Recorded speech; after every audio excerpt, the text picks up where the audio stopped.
Tu as le droit d'avoir peur et tu peux pardonner. Aujourd'hui, je voudrais te parler de deux choses que l'on n'ose pas toujours dire à voix haute, la peur et le pardon. Deux réalités très humaines, deux chemins vers la liberté. Lorsqu'une maladie grave entre dans ta vie, ou lorsque tu sens que le chemin approche de sa fin, les émotions peuvent devenir intenses.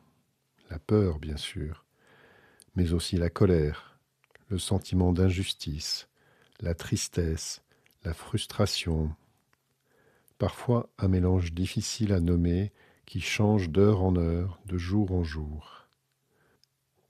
Tout ça est humain, profondément, entièrement humain. On entend souvent parler de se battre contre la maladie. Certains trouvent de la force dans cette image du combat. Si c'est ton cas, si cette image te soutient, alors garde-la.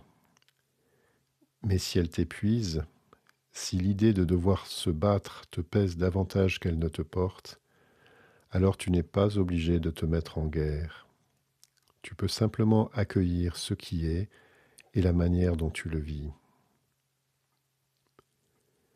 Il arrive aussi que l'on veuille à tout prix rester positif, comme si avoir peur ou être triste risquait d'aggraver les choses, comme si les émotions difficiles étaient des ennemis à combattre elles aussi. Mais si positiver signifie étouffer ta peur, ravaler tes larmes, faire taire ta colère, cela demande de faire taire une partie de toi. Et pourtant, cette partie mérite d'être entendue autant que les autres, et parfois plus que les autres. Alors laisse-moi te dire quelque chose clairement. Tu as le droit d'avoir peur, tu as le droit d'être en colère, tu as le droit d'être triste. Tu as le droit d'être submergé, bouleversé, dépassé par ce que tu traverses. Ces émotions ne sont pas des signes de faiblesse. Elles ne sont pas des obstacles sur ton chemin. Elles sont des messagers. Elles te parlent de ce qui compte pour toi. Si ta vie n'avait aucune valeur à tes yeux, tu n'aurais pas peur de la perdre.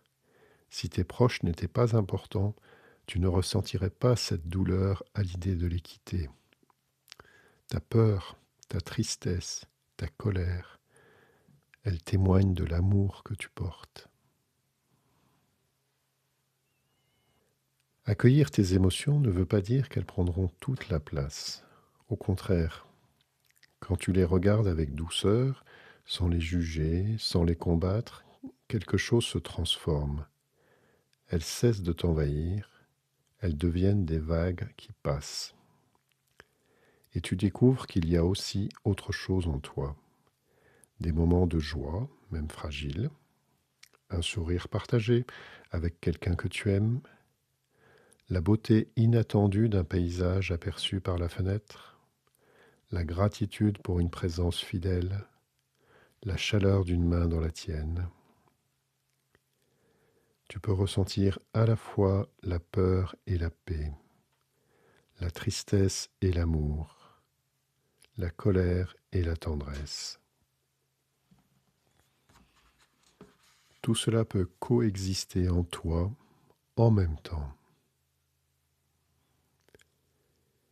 Et maintenant, j'aimerais te parler du pardon, parce que le pardon aussi fait partie du chemin, et parce que ne pas pardonner fait mal, surtout à celui ou celle qui garde la rancœur. Rester accroché à la colère, à l'amertume, à une vieille blessure, c'est profondément humain et parfois inévitable. Certaines choses sont difficiles à pardonner, certaines blessures sont profondes, certaines trahisons ont laissé des traces que les années n'ont pas effacées. Je ne veux pas minimiser cela. Pardonner ne signifie pas nier le mal subi. Cela ne veut pas dire faire comme si rien ne s'était passé. Si tu as souffert, tu as le droit de reconnaître la gravité de ce que tu as vécu. Le pardon n'est pas un raccourci. Il ne se décrète pas, il mûrit à son rythme, dans son temps propre. Mais lorsque le moment est venu, quand tu sens que quelque chose en toi est prêt, pardonner peut devenir un acte de liberté. Pour toi, pas nécessairement pour l'autre, mais pour toi, oui. Pardonner, c'est te détacher. C'est ne plus laisser cette personne ou cette situation définir ton présent. C'est débloquer quelque chose en toi et laisser la vie circuler de nouveau, plus librement. Si tu as du mal à pardonner à quelqu'un, je te propose quelque chose qui m'a aidé à certains moments. Essaye de penser à cette personne à différents moments de sa vie. Le bébé qu'elle a été, l'enfant qui découvrait le monde, l'adolescent qui cherchait sa place, le jeune adulte qui avançait avec ses peurs, ses blessures, ses maladresses. Imagine ce qu'elle a pu traverser, les injonctions qu'elle a reçues, les peurs qu'elle a dû affronter pour survivre, les blessures qu'elle a peut-être portées en silence. Cela ne justifie pas le mal qu'elle t'a fait, mais cela peut t'aider à comprendre comment elle est devenue ce qu'elle est. Et parfois, la compréhension ouvre la porte à la compassion.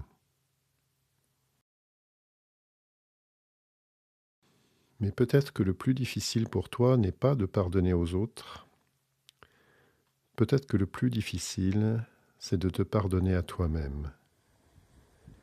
Il y a peut-être des gestes, des paroles, des choix que tu n'arrives pas à accepter.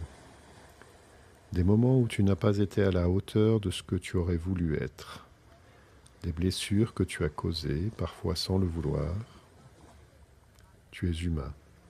Et être humain, c'est parfois faire des erreurs, blesser ceux qu'on aime et passer à côté de ceux qui comptaient le plus.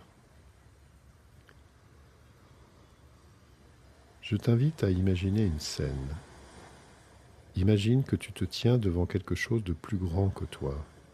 Une lumière, une présence, une énergie d'amour infini. Tu baignes dans cet amour et tu revois ce moment que tu n'arrives pas à te pardonner. Tu le revois entièrement, ce que tu as fait, ce que les autres ont ressenti. Et puis tu regardes plus loin. Tu vois ce qui t'a conduit à agir ainsi. Ta peur, ta souffrance, ton ignorance, ton besoin d'être aimé, ta maladresse humaine. Prends ton temps.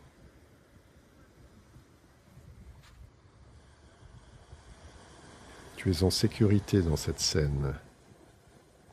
Puis tourne-toi vers cette lumière et sens qu'il n'y a aucun jugement, aucun reproche, aucune condamnation, seulement de l'amour. Et peut-être une question simple, posée avec une infinie douceur.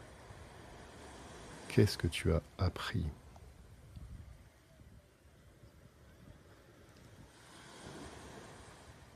Une personne qui a vécu une expérience de mort imminente a raconté quelque chose que je trouve merveilleux. Elle pensait qu'elle serait jugée, mais elle ne l'a pas été. Elle a compris qu'il n'y avait rien à pardonner parce qu'il n'y avait jamais eu de jugement. Et elle a réalisé quelque chose d'essentiel. Elle ne pouvait pas laisser entrer pleinement l'amour tant qu'elle continuait à se juger et à se punir elle-même. Se condamner ne la rendait pas meilleure. Elle était simplement invitée à accueillir cet amour et à le laisser entrer dans son cœur.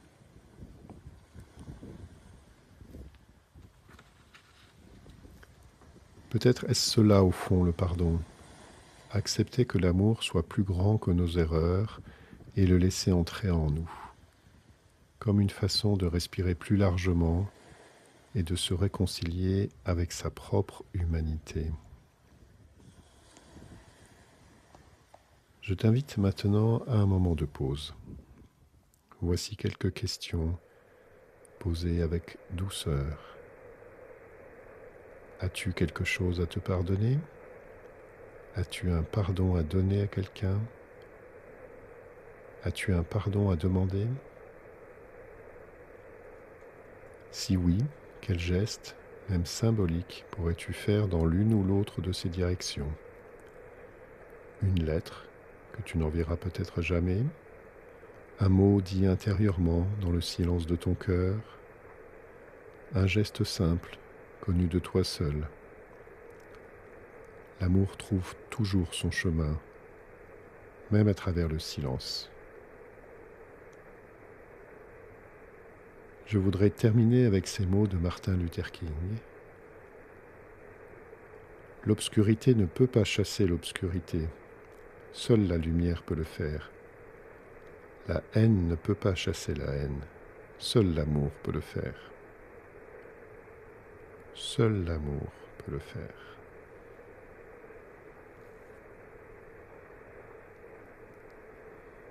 Dans la prochaine vidéo, nous allons parler de 3 choses qui vont ensemble, comme 3 pas sur le même chemin.